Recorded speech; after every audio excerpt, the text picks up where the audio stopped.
అబ్బాయికి వేరుంటాయి, అమ్మాయికి వేరుంటాయి. ఇదే కార్యక్రమం. అలా చేయడం ద్వారా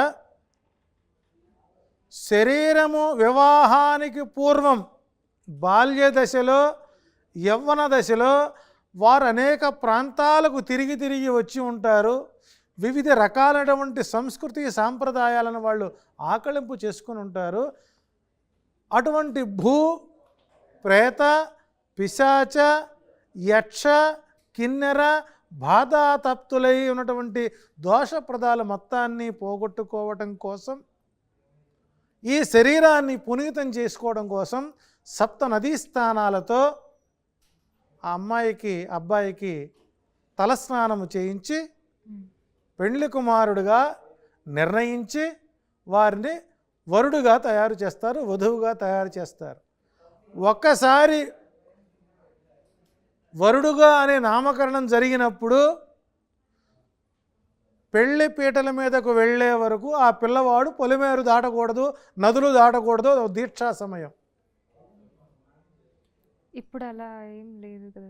ఇప్పుడు అలా లేదు కాబట్టే నిజంగా అది పాటించాలంటారా? 100% పాటించాలి. ఎందుకు అలా అంటారు? వధువుని ఎలా అంటే ఇక్కడ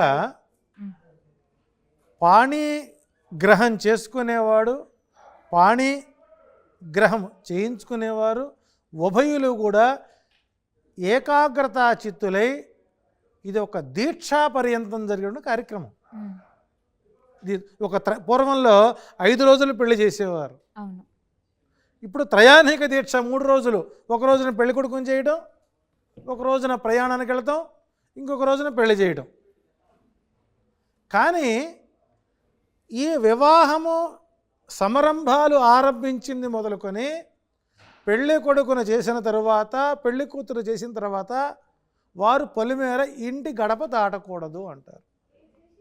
ఆ పెళ్లి కొడుకుని కానీ పెళ్లి కూతురుని కానీ ఆకాశాన పయనించేటువంటి ఏ పక్షులు కూడా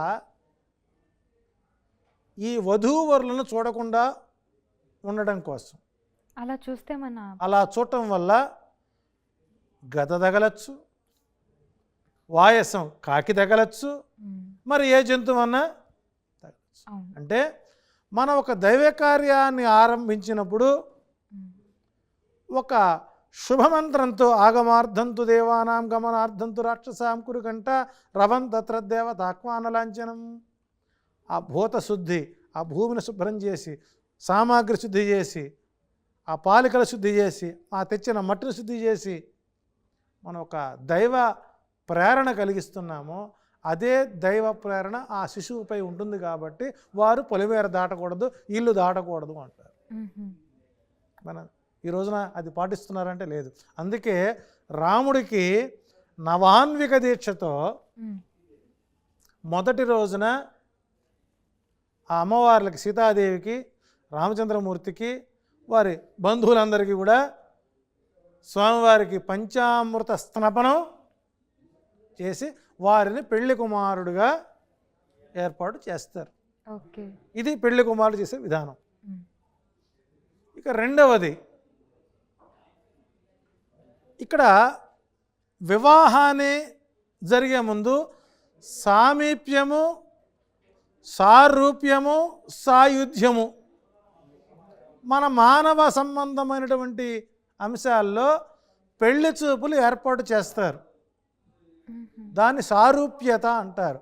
అంటే ఒక అబ్బాయిని అమ్మాయిని ఎదురుబొదురుగా చూసుకొని చూడటం వల్ల ఓహో అమ్మాయి బాగుంది అనే భావన కలగడం,